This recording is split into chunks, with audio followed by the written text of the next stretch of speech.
Somos los autores de una película única en el mundo. Rodada en 3 dimensiones y narrada por nuestra voz interior. Esta es la película de nuestra consciencia. Tejida a base de sensaciones y que solo nos pertenecen a nosotros, este cuento interior, privado, íntimo, se está convirtiendo en objeto de estudio de la ciencia. En la mayoría de las culturas, el pájaro es la metáfora del alma. Pero, ¿podemos observar nuestra consciencia como observamos a los pájaros en los documentales?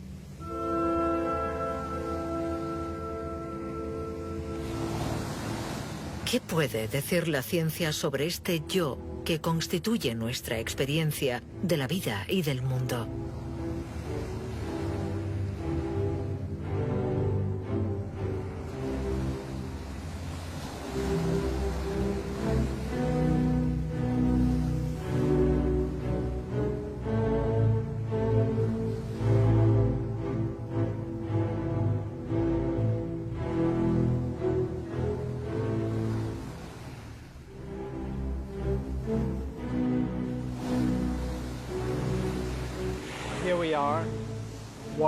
Estamos ahí mirando el océano, escuchando el ruido de las olas, sintiendo la temperatura, percibiendo con los sentidos, experimentando el placer, el bienestar.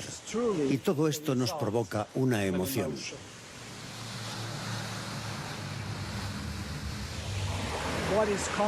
La consciencia en ese momento, para mí, es la unión de cada una de esas partes. Y curiosamente, lo que otorga unicidad a la consciencia proviene muy probablemente del hecho de que todo esto me está sucediendo a mí. Es una experiencia de mi cuerpo. Ser consciente significa sentir lo que pasa en el interior y en el exterior de nuestro cuerpo. El componente realmente fundamental es lo que siento en mi interior. Sin esto, no hay consciencia.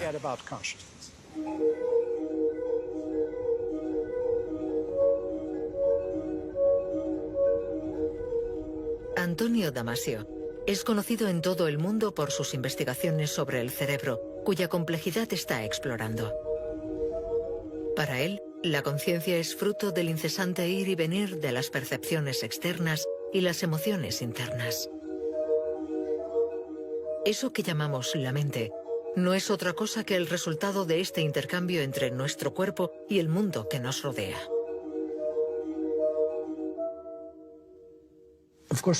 Estamos hechos de materia. Esto es evidente.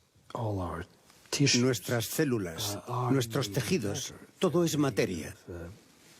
Todo está hecho de moléculas que a su vez están hechas de átomos y estos de partículas. Todo eso es materia, pero una materia organizada de forma extremadamente compleja. Y en este nivel de complejidad es donde algo nuevo emerge.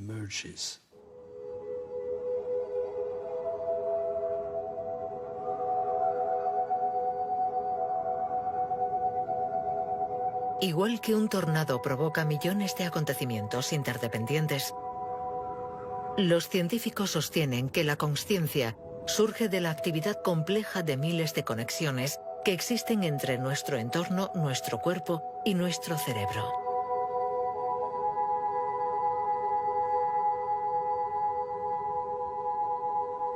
¿Cómo se entiende que la materia sea el origen de la mente? Durante la evolución, siempre ha estado muy presente la idea de trasladar al interior del organismo una representación del exterior. Y la conciencia, o eso que llamamos mente, es finalmente la capacidad biológica surgida a lo largo de la evolución de crear en nuestro cerebro una representación cada vez más sofisticada del mundo exterior.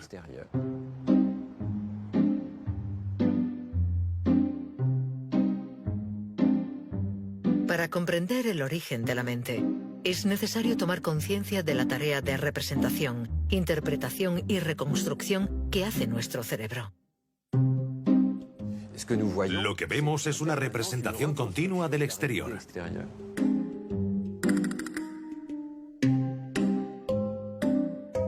Las ilusiones visuales nos ofrecen decenas de formas de manipular la conciencia libremente. Si, por ejemplo, miramos este tablero, vemos las casillas, un peón negro, otro blanco, no hay ambigüedad. Pero si lo miramos de cerca, el color de las casillas y de los peones es exactamente el mismo. Es el mismo nivel de grises que penetra en nuestra retina.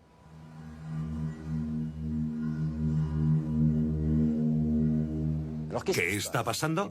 Hay una mancha oscura que bien podría ser una sombra. Parece que proviene del cilindro que se asienta sobre este tablero. Por lo tanto, nuestro cerebro sustrae inconscientemente la sombra de la imagen que percibimos y nos muestra el tablero tal y como sería si no hubiera sombra. Todos estos cálculos son inconscientes. Lo único de lo que somos conscientes es del resultado.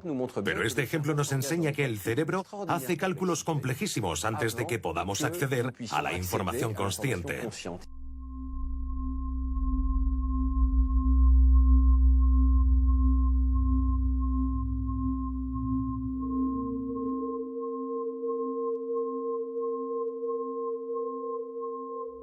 Hay numerosos experimentos que nos permiten demostrar que el cerebro trata informaciones de las que no somos conscientes.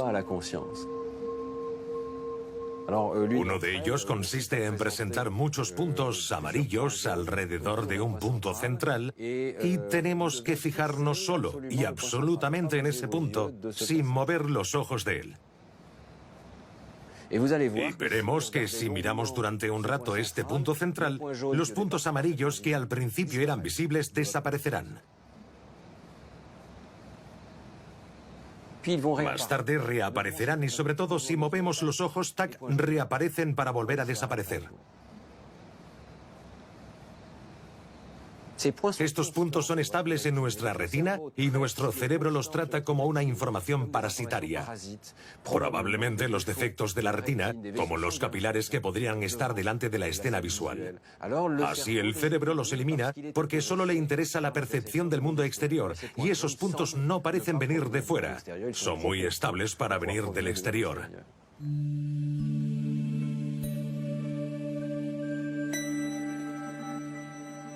Lo que vemos continuamente es una reconstrucción de la realidad exterior. Al escondernos su trabajo de reconstrucción, el cerebro nos da la ilusión de que percibimos el mundo y no su interpretación.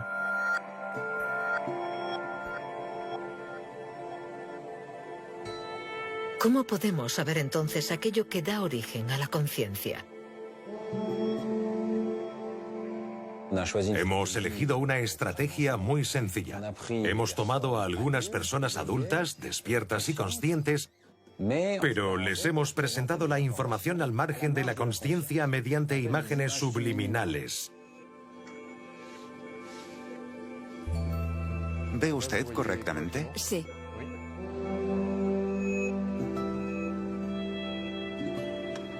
Adelante. En esta experiencia presentamos una cifra durante un tiempo muy breve, 16 milisegundos. Le sigue un espacio en blanco y después unas letras en el lugar donde aparecía la cifra. Empezamos el experimento y como el lapso entre la cifra y las letras es bastante amplio, podemos identificar cada cifra y decir si se trata de un 4 o de un 1. Aceleramos progresivamente el tiempo de la presentación hasta los 66 milisegundos y algunas personas dejan de ver la cifra. Y cuando la pausa entre la cifra y las letras alcanza los 33 milisegundos, ya no conseguimos ver nada y la mayoría de la gente tiene la impresión de que ya no hay número. El número está ahí, pero no llega a nuestra consciencia.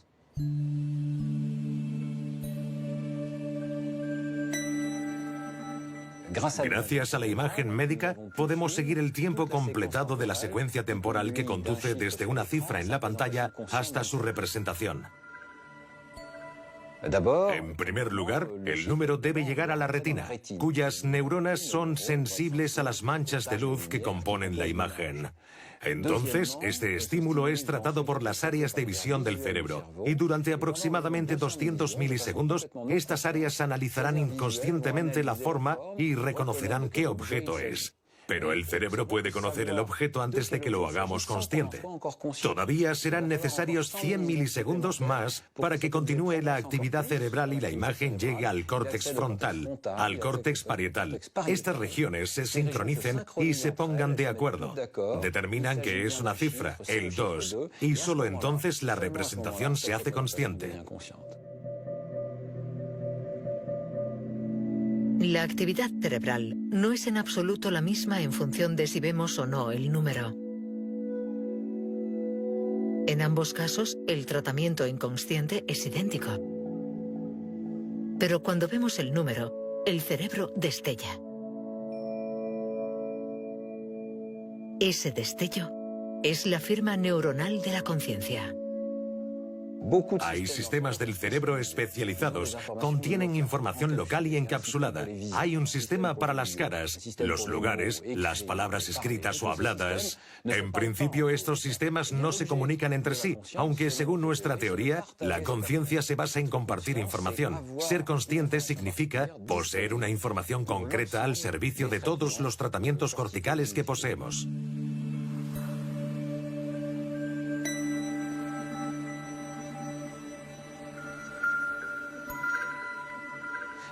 No sabemos cuándo tiene lugar el primer momento de consciencia. Sería interesante saber cuándo sucede por primera vez. Es evidente que el bebé en el útero tiene movimientos que, aunque sean coordinados, pueden haberse producido de forma refleja, sin ser conscientes.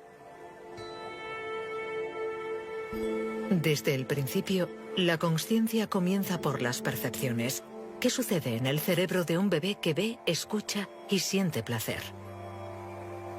¿A partir de qué momento podemos ver los primeros signos cerebrales de la consciencia? El problema con los bebés es que no pueden decir si son conscientes o no. Lo que hacemos es mirar directamente en el cerebro para ver si los mecanismos de la conciencia, reconocibles en los adultos, están presentes en el cerebro del bebé. Nos instalaremos delante de la pantalla. Vamos a mostrarle algunas caras durante espacios de tiempo cortos o largos y vamos a grabar su actividad cerebral al mismo tiempo. Vale. Los investigadores han medido la actividad cerebral de los bebés de 5 a 15 meses para intentar encontrar en su cerebro el destello característico de la toma de conciencia. Este estudio demuestra que un bebé tiene los mismos mecanismos de toma de conciencia que un adulto cuando se le muestra una cara. Durante periodos relativamente largos, la activación es tardía. Y en los periodos demasiado cortos como para que el bebé capte el rostro, la respuesta es de nivel 0, completamente plana. La única diferencia que podemos observar entre el adulto y el bebé es de tiempo. Los mecanismos son los mismos, pero el bebé tarda entre 3 a 4 veces más. Esta curva característica prueba que desde los 5 meses los bebés son conscientes de su percepción. Esta curva demuestra que aunque la cara haya desaparecido, el bebé sigue pensando en ella, focalizándose en ella, y se dice a sí mismo: acabo de ver algo interesante. He visto una cara. ¿Qué significa esto? ¿Por qué la he visto? ¿Se parece a alguna otra cosa? Claro que no podemos saber lo que el bebé está pensando, pero sabemos que está pensando.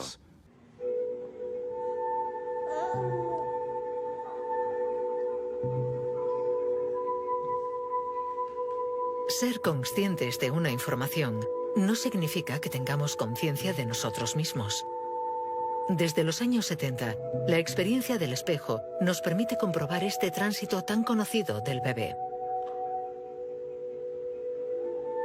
A los 2 años, el bebé es capaz de tocarse una mancha puesta en su rostro sin haberse percatado. Este experimento se ha filmado con un espejo de 2 caras. ¿Quién está ahí?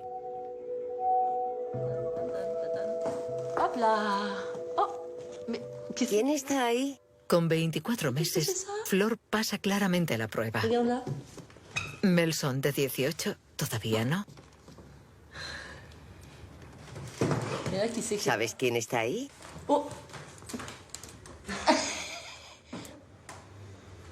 Sí, lo veo en el espejo, pero ¿dónde está? Está aquí. Está ahí. Vemos claramente que se toca. Es completamente consciente de que lo que ve en el espejo es él mismo. Es interesante porque se trata de un movimiento muy complejo a nivel de consciencia. Ser capaz de tocarse por lo que ve en el espejo. Mira lo que hago.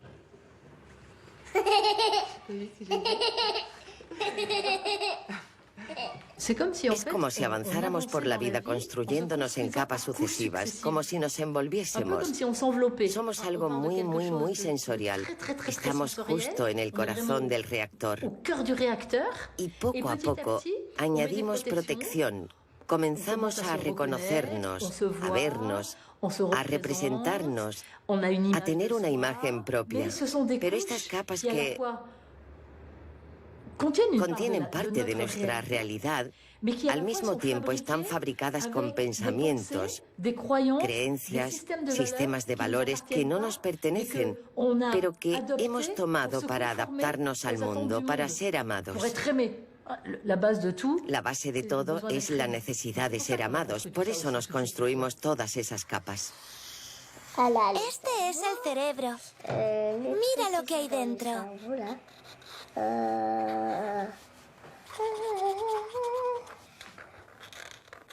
Aquí pienso cosas. Aquí pienso que soy un caballo o que mis padres quieren que le recoja flores. Ya está. Mi cerebro está listo.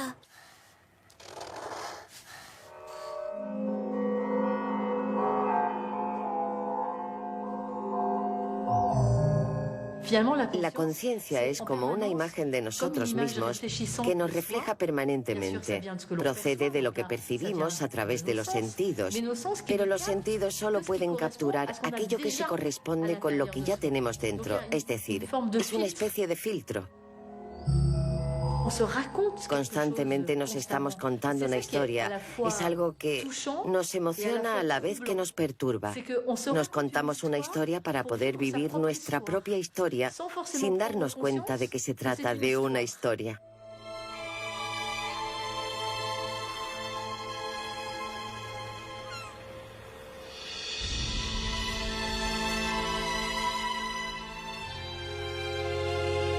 Como lo expresa bellamente Nancy Houston, somos la especie de los mentirosos.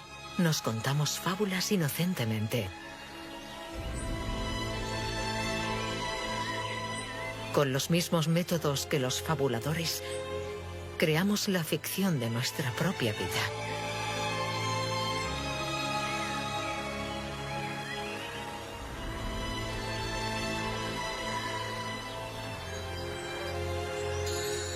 Nuestra conciencia es la representación del mundo al que pertenecemos, incluida dentro de nosotros mismos, y que se despliega como una historia. Hay 1000 formas de darnos cuenta de ello, pero un bello ejemplo es un vídeo alemán expresionista. Veréis formas geométricas, ese triángulo, una especie de rectángulo y después una pareja que llega. Hay interacción. Estos movimientos parecen una especie de conflicto con sus pausas. Vemos la mirada de ese individuo. Podemos incluso decir a qué sexo pertenecen, la forma redondeada, femenina, y esta masculina. Cada espectador puede diseñar su propia historia, está fuera de nuestro control. Miramos y nos contamos la historia. Cuando percibimos el mundo, esta representación que se construye en nuestro interior y que se hace consciente, es una representación que tiene forma de historia. Eso es, a salvo. Fin de la historia. Como estas figuras elementales no tienen ningún atributo por sí mismas, podemos ver que la historia viene de nosotros.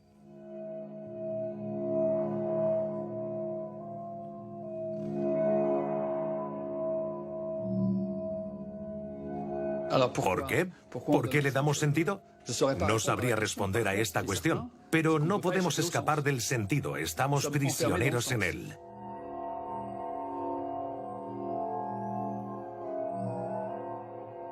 La diferencia entre la realidad y la representación es lo que da lugar al sentido.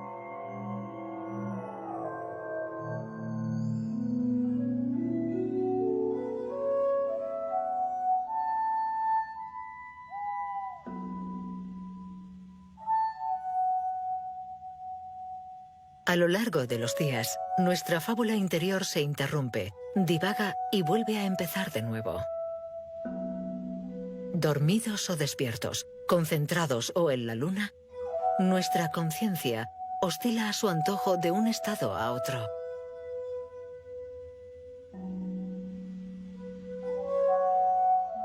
Pero a veces, esta química sutil se apaga.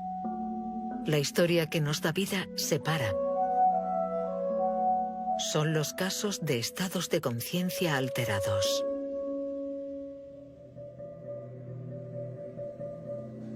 ¿Qué es la consciencia? ¿Cómo la explicamos? ¿Es una cuestión de actividad neuronal? ¿Sabemos dónde encontrarla? ¿Es este diálogo que tengo conmigo mismo en este momento? No. No podemos reducir la consciencia al simple hecho de tener o no un lenguaje o una comunicación.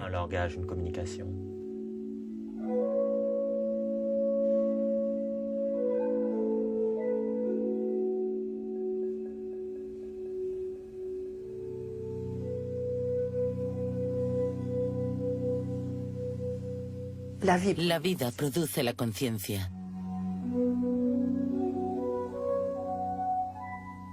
Tenemos que vivir con Nathan. Lo poco que tenemos, que no es gran cosa, lo poco que tenemos, hay que estimularlo, este estado de conciencia. Sigue el espejo con los ojos. Otra vez. Genial. Fue un accidente de coche. Lo típico de alguien que va conduciendo demasiado rápido porque ha bebido. Y cuando llegamos, la policía nos dijo, no sabemos qué hacer con el niño está muerto. Lo llevamos al hospital a cuidados intensivos y estuvo en coma 4 años. Nathan, mírame. Nathan, ahora cierra los ojos muy fuerte. Ciérralos. Muy bien, genial. Genial, lo has hecho muy bien. Él siempre está buscando esa vocecita que le viene de cuando en cuando, pero que por desgracia no tiene todo el tiempo. A veces está completamente ausente. Puedes preguntarle, hacer lo que quieras, come, bebe, no importa. Está completamente ausente y otros días está presente. No tengo voz. Estoy muerto. No estás muerto, Nathan. Todavía no. Estoy muerto. No, todavía no. Eso más tarde, ahora no. Cálmate, Nathan. Mamá está aquí.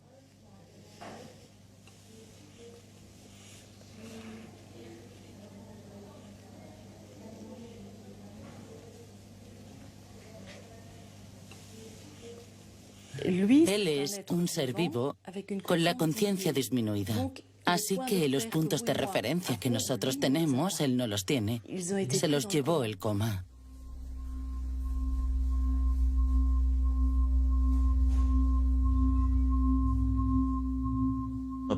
Nuestros pacientes no están dormidos o despiertos. Muy a menudo se trata de una continuidad de diferentes estados de conciencia alterada. No es un estado de conciencia como el nuestro. Este flujo continuo de pensamientos conscientes que todos tenemos, en su caso, se interrumpe. Es fluctuante.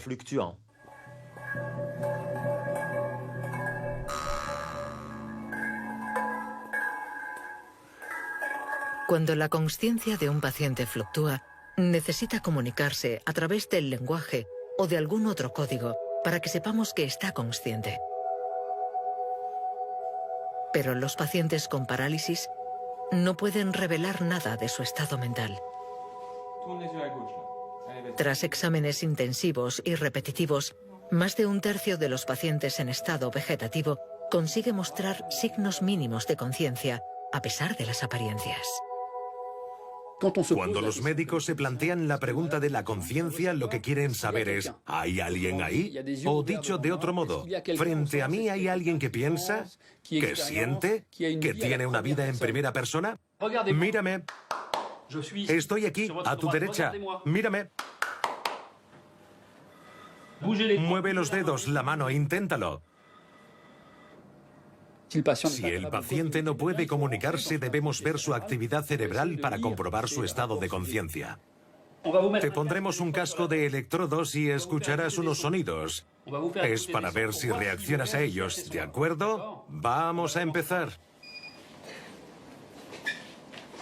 La idea del test consiste en que cuando estamos conscientes, siempre somos conscientes de algo. Por ejemplo, los sonidos.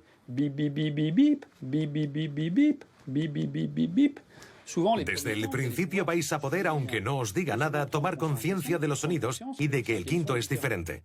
Y si registramos la actividad cerebral, veremos que el cerebro no solo procesa los sonidos, sino que ha comprendido que el quinto era distinto de los 4 primeros. Es una pequeña sorpresa y será capaz de provocar una toma de conciencia subjetiva. Ah, el quinto es diferente.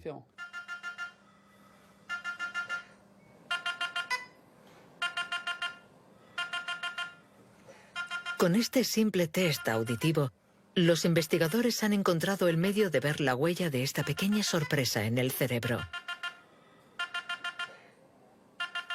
La presencia de esta huella indica que el enfermo está consciente. Aquí vemos que cuando hemos activado los sonidos, ha habido una respuesta de su cerebro a los primeros sonidos. Pero lo importante es que casi 3 décimas de segundo después de que el quinto haya sonado, y dado que este era diferente, inesperado, hemos tenido algo enormemente positivo, que no existía cuando el quinto sonido era como los demás. Es la señal de la toma de conciencia.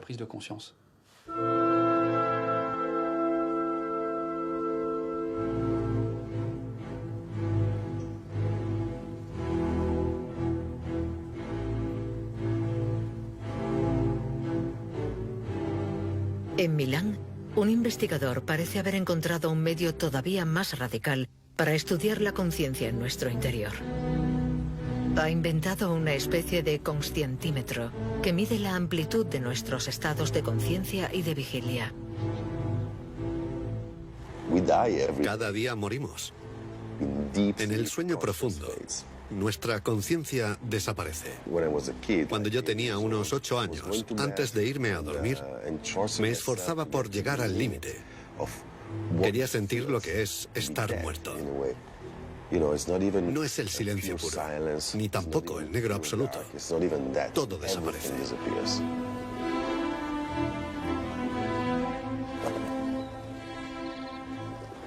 Siempre me ha fascinado la frontera entre ser y no ser.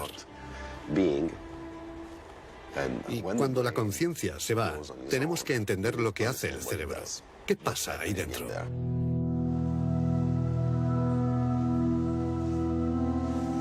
Marcello Massimini empezó estudiando su propio cerebro. Con 3 niños que se despiertan a menudo por la noche, consigue sin problemas entrar a voluntad en un profundo sueño sin sueños. La cuestión es, ¿qué cambia? ¿Existo o no existo? En ambos casos, la estructura del cerebro es la misma. Sabemos que el cerebro no se apaga. A veces la actividad cerebral es incluso más fuerte, pero la conciencia desaparece. Este es el misterio al que nos enfrentamos. Hemos partido de la idea de que observar la actividad no era suficiente. Era necesario golpear el cerebro y escuchar el eco producido por esta estructura.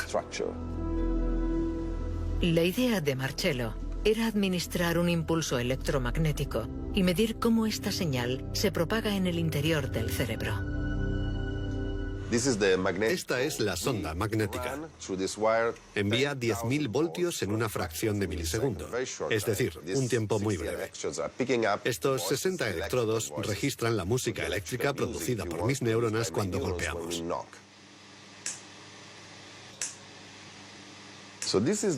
Este es el eco de mi cerebro. Así podemos ver el grado de complejidad. La sinfonía es compleja mientras estoy aquí y ahora, y debería ser sencilla y aburrida cuando estoy durmiendo.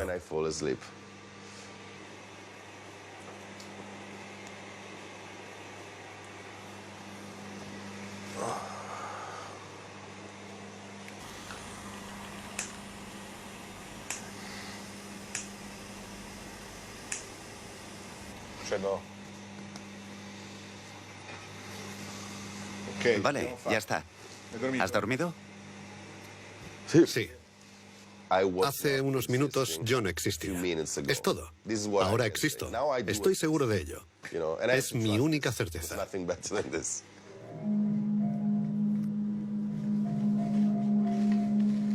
Al comparar su cerebro despierto y después dormido, esto es lo que Marcello ha descubierto. En un cerebro despierto y consciente, el choque eléctrico reverbera durante largo tiempo y de forma compleja. Mientras que en un cerebro dormido, en un sueño profundo sin soñar, la rica conversación que existe durante la vigilia se transforma en un corto monólogo.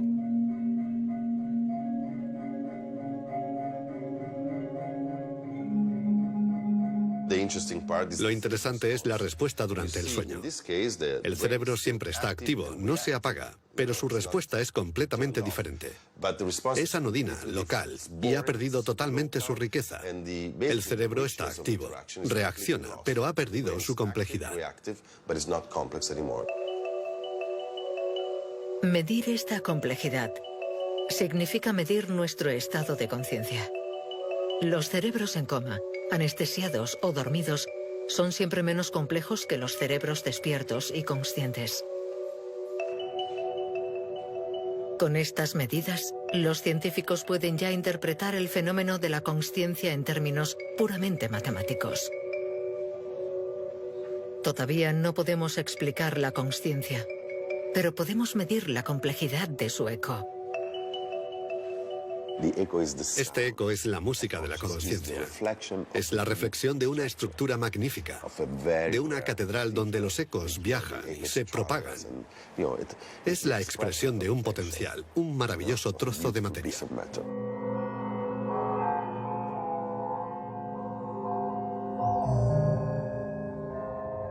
Cuando dormimos sin soñar, nuestra actividad cerebral es poco compleja. Pero ¿qué sucede cuando soñamos? Nuestro cerebro se desconecta del mundo, pero sigue generando personajes, simulando nuevos paisajes a partir de recuerdos adormecidos no conscientes. ¿En qué estado de conciencia o de inconsciencia estamos cuando soñamos? Los sueños. Un punto muy interesante. Freud los llamaba el camino real hacia la inconsciencia. Lo que no significa que sean inconscientes, porque el que sueña puede contar sus sueños. Somos conscientes de ellos. Cualquiera que nos diga que los sueños son inconscientes está tomando un atajo absurdo. El sueño es un estado de conciencia.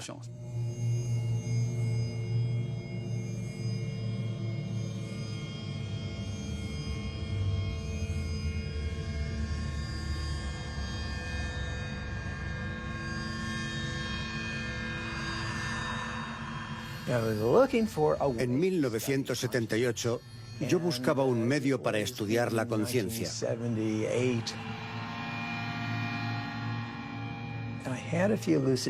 Tuve algunos sueños lúcidos que fueron muy sorprendentes. Estaba en un sueño y me sentía tan presente como lo estoy ahora.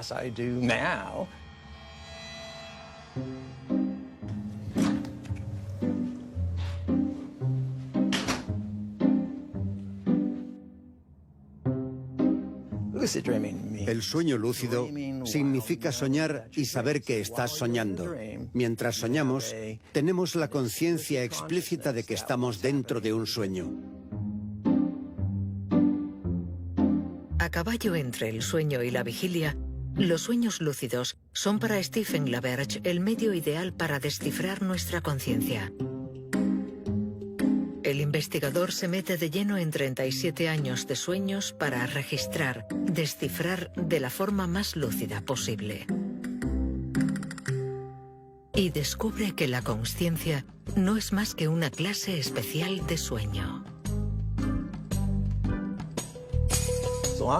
Así es como funciona.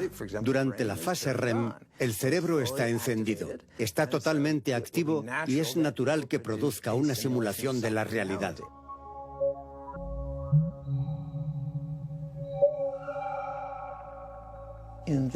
Cuando estamos soñando, solo utilizamos lo que ya está en el interior de nuestro cerebro.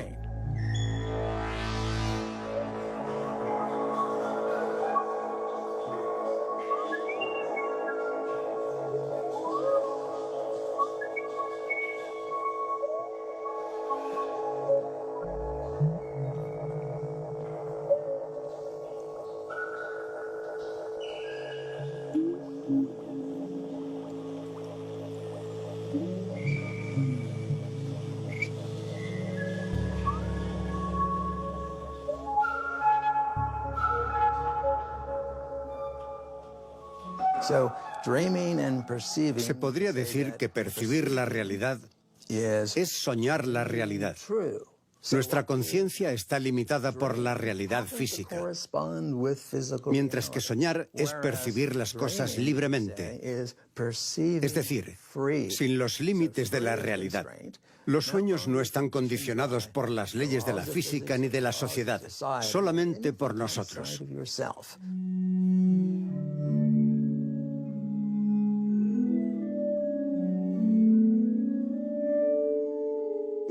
Si no soñáramos, probablemente seríamos más rígidos de pensamiento, menos creativos, menos flexibles de cara a la realidad.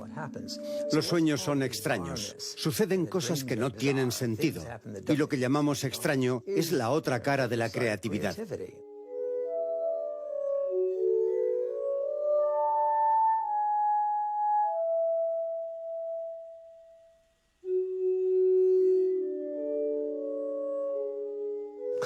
La conciencia es un sueño. Creamos nuestra propia experiencia de la realidad. Todos estamos en la caverna de Platón y esta caverna está en nuestro cráneo. Estamos encerrados en este cráneo y no podemos ver otras imágenes que las que se proyectan sobre esta pantalla que atraviesa nuestros ojos y nuestros sentidos.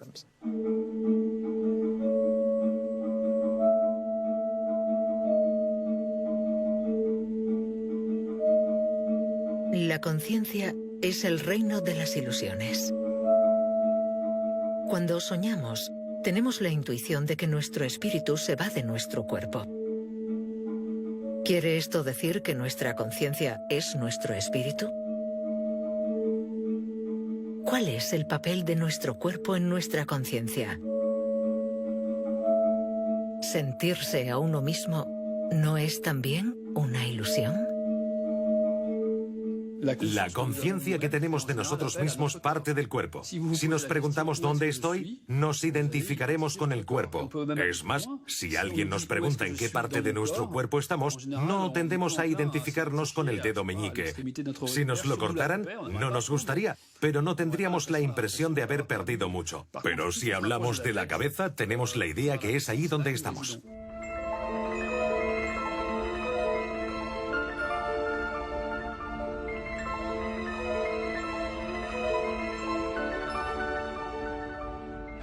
¿Cómo podemos tener un sentimiento de identidad que experimenta el mundo y que vive en el interior de nuestro cuerpo? Sigo pensando que es un misterio. Esta masa informe que podemos coger con las manos, ¿cómo llega a fabricar un individuo con todos sus recuerdos, sus experiencias, su personalidad y sus valores?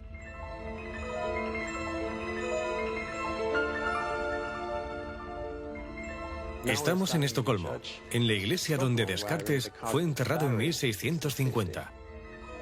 Una de las ideas clave de Descartes era que el alma y el cuerpo físico están hechos de sustancias distintas.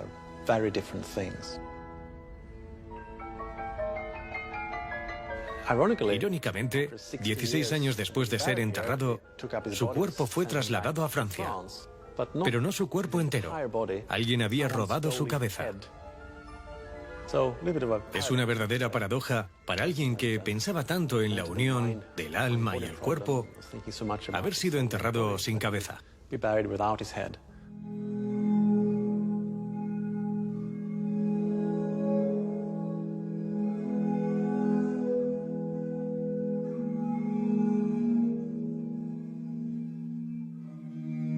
Con nuestros experimentos hemos desafiado a Descartes. Hemos creado unas imágenes corporales de tamaño natural en las que modificamos la experiencia que tenemos respecto a nuestro cuerpo. ¿Qué apariencia tiene y dónde se encuentra?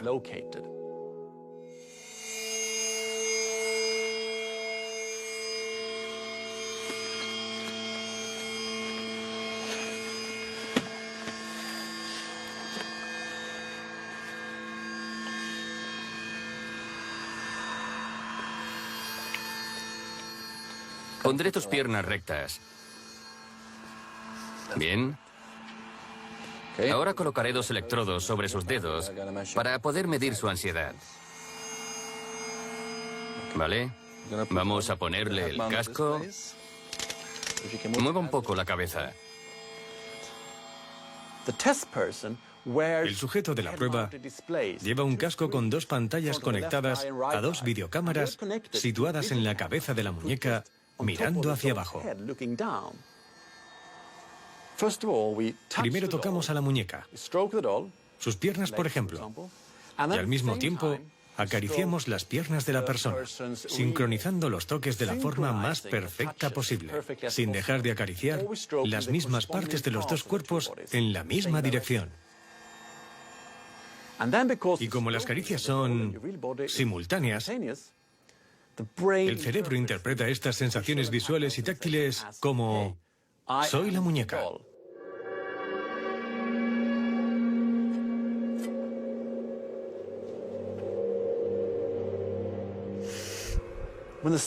Cuando amenazan el cuerpo de la muñeca, sentimos mucho miedo. Empezamos a sudar. Y esto podemos medirlo. Es una prueba objetiva. El sentido común nos dice que tenemos un cuerpo, que vivimos en un mundo real. Eso es. Pero este experimento nos dice que no es así de simple. La experiencia consciente que tenemos del mundo y del cuerpo es una creación. Es una experiencia creada por nuestro cerebro.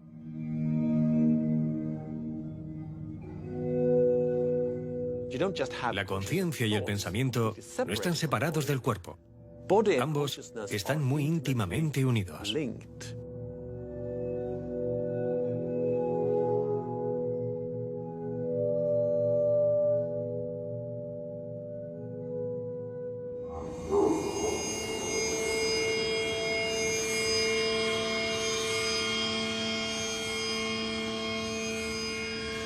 Para los científicos, nuestros pensamientos y nuestras emociones no surgen de un espíritu inmaterial, sino de un cuerpo y especialmente de un órgano, el cerebro.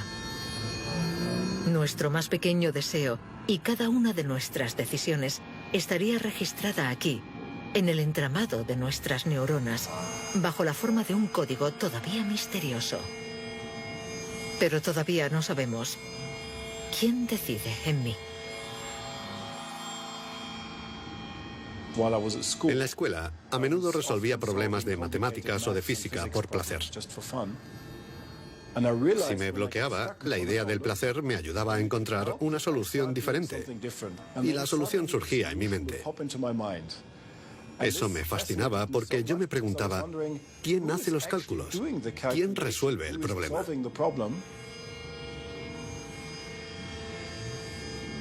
En Berlín, John Dylan Haynes busca la huella cerebral de nuestro libre albedrío.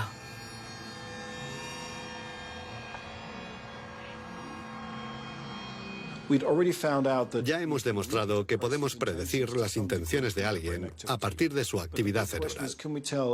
Pero la gran pregunta es, ¿podemos decir anticipadamente qué decisión tomará alguien en el futuro?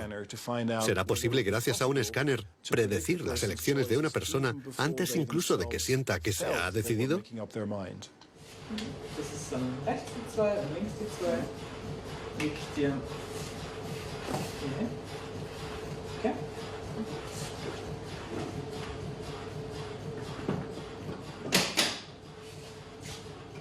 Es un experimento muy simple. Hay dos botones, uno a la izquierda y otro a la derecha, y tienen que decidir libremente cuál apretar. Es una elección libre. Para estar seguros de que la elección es totalmente libre, el investigador propone una alternativa muy limitada. La persona pulsa en unos botones que no encienden nada. Después, dispone de todo el tiempo que desee para decidirse. La firma cerebral de esta decisión sin consecuencias es muy sorprendente. Podemos predecir la elección de una persona a partir de su actividad cerebral hasta 7 segundos antes de que piense que ha tomado su decisión. 7 segundos. Un tiempo increíblemente largo. En el cerebro de las personas testadas, hemos encontrado dos regiones determinantes para decidir. Atendiendo a los voxeles, pequeños fragmentos que se parecen a cristales de azúcar, vemos que algunos de ellos se activan cuando estamos a punto de elegir el botón izquierdo, y otros lo hacen cuando vamos a elegir el derecho. Así, el resultado de la resonancia nos dice qué decisión tomará. Y en ese caso, la conciencia no tiene ninguna influencia causal en lo que pase. Puede ser que guarde lo sucedido en la memoria o que solo sirva para mantenernos informados.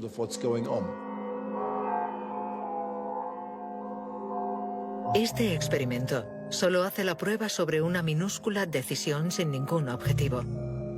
Pero ¿qué sucede con nuestras decisiones complejas? ¿Surgen de una suma de pequeñas decisiones tomadas en secreto por nuestras conexiones neuronales? ¿O bien existe un yo consciente capaz de influir en nuestros mecanismos inconscientes? Si por libre albedrío entendemos la inocente afirmación de que podemos tomar una decisión independientemente de nuestro cerebro, entonces las investigaciones actuales son bastante claras al respecto. No existe el libre albedrío. El sentimiento de libertad es en parte una construcción de nuestro cerebro. Ponemos en marcha todos estos circuitos de nuestro cerebro y activamos los sistemas de valores registrados en él por nuestros genes y por nuestra educación. Así tomamos una decisión que llamamos libre. No debemos pensar que estamos capacitados para un nivel de decisión más allá. Nuestra conciencia soporta decisiones que son como la cumbre del iceberg, surgidas de las profundidades de nuestros circuitos no conscientes.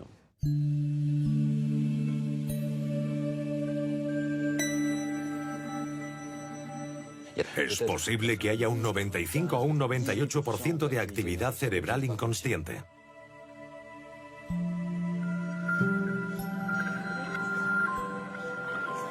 Lo que considero como mi yo existe en gran medida al margen de mí mismo.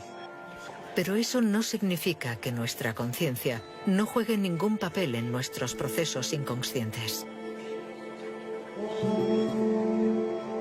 Nuestro cerebro es una máquina biológica tan extraordinaria que se transforma por su propia actividad. Cuanto más circula una información por nuestro cerebro, más profundamente se graba en nuestras conexiones nerviosas. Estos caminos no conscientes son el terreno sobre el que crecen nuestros pensamientos. El trabajo del cerebro es producir pensamientos, igual que los pulmones respiran o el corazón late. No tenemos que preocuparnos de nada, él lo hace solo. El problema es que mi cerebro hace el trabajo en función de mi temperamento, de mi patrimonio genético, de mi pasado. Pero mi parte de libre albedrío, la parte que toma las decisiones, mis valores, no influyen mucho.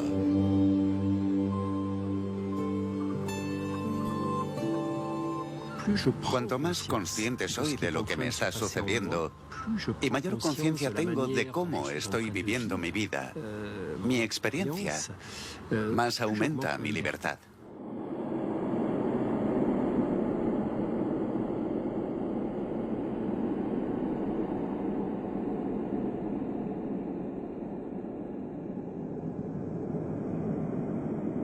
En 1992 salieron a la luz los primeros estudios que mostraban que la psicoterapia modificaba la dinámica del cerebro. Es un dato histórico, porque por primera vez se comprobó que los esfuerzos puramente psicológicos y comportamentales modificaban el funcionamiento de un órgano, en concreto el cerebro.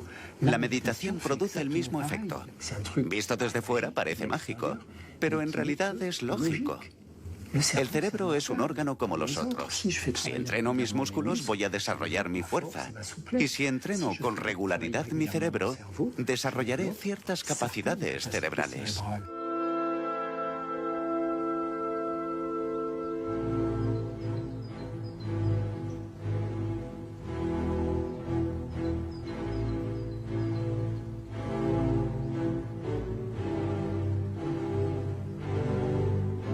Pero ¿cómo puede la consciencia influir en el funcionamiento de nuestro cerebro? ¿En qué medida podemos atrapar la pequeña parte de libertad que nos ofrece nuestra conciencia? Volvemos al grupo de estudio del coma en Lieja, donde Stephen Laureys, Antoine Lutz y Marcello Massimini realizan un nuevo experimento: medir la complejidad de la actividad cerebral de Mathieu Ricard en diferentes estados de consciencia. Mathieu Ricard es extraordinario. Tiene una tesis en biología molecular con un premio Nobel en el Instituto Pasteur. Y también ha estudiado durante más de 30 años con grandes maestros de la tradición budista. Ha realizado entre 30 y 50.000 horas de meditación. Y puede pasar fácilmente por diferentes estados, como este de presencia abierta que nos interesa hoy. Perfecto. Ahora a comer. He pasado 12 horas seguidas, 2 días en un escáner, etc., situándome en diferentes estados. Desde la presencia abierta, que es el estado de conciencia más claro y lúcido, hasta un estado que llamamos de opacidad cognitiva inducida, que es un término técnico para designar el estado de máxima estupidez que podamos imaginar, un estado de torpeza autoinducida.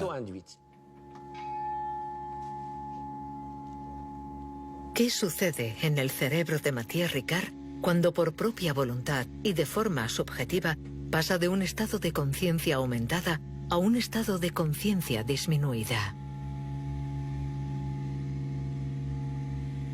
El resultado de este experimento es sorprendente. Mathieu Ricard consigue solo a través de su pensamiento cambiar la complejidad de su actividad de un 20 a un 30%. Estos resultados son muy preliminares. Harán falta otros estudios estadísticos para ver si esto no es una excepción. De todas formas, sería extraño que esto fuera casualidad porque lo hemos hecho durante horas y cada vez que caigo en ese estado de torpeza, bajo del 20 al 30%. Cuando vuelvo a la plena conciencia, la actividad remonta. En mi opinión, esto es una evidencia.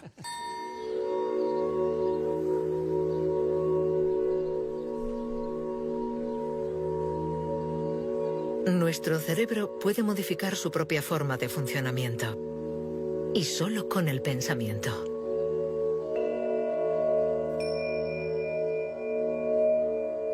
La ciencia redescubre poco a poco que ciertas prácticas de la mente tienen una acción real sobre nuestros cerebros. Pueden literalmente transformarlos en su estructura y en su funcionamiento más íntimo. Pero ¿dónde está el puesto de control que engendra tales cambios? ¿Por qué es tan inasequible? No existe un yo aislado. No existe un puesto de control en el cerebro. La neurociencia es taxativa. No hay puesto de control. Lo que hay es un flujo de conciencia dinámico y cambiante. Un flujo experiencial. Momento a momento, cada uno determina el estado del siguiente. Y el conjunto de experiencias pasadas hace que mi estado presente refleje la historia de este continuum.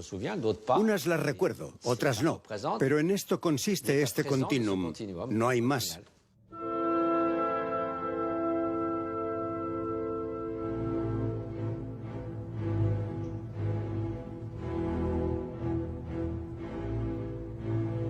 Nuestra consciencia está unida a la actividad biológica del cuerpo, en continuidad con el mundo que nos rodea. Pero tenemos un pequeño margen de maniobra. Tenemos el poder de modificar la historia que nos contamos a nosotros mismos. Para darle sentido al mundo, nuestro cerebro concibe las categorías y los límites. Vemos el mar a un lado y la arena al otro. Pero cuando nos acercamos, esta frontera desaparece. ¿Dónde comienza el mar y termina la playa?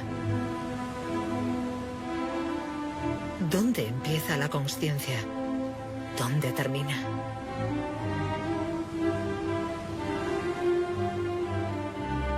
No existe un yo aislado que decide, separado del mundo, sino una red de relaciones hipercomplejas. Nuestra conciencia es una historia. Ese cuento colectivo, a la vez que singular, nos habla de la complejidad del mundo, de la inconsciencia maravillosa de los miles de fenómenos que hormiguean entre nosotros y a nuestro alrededor.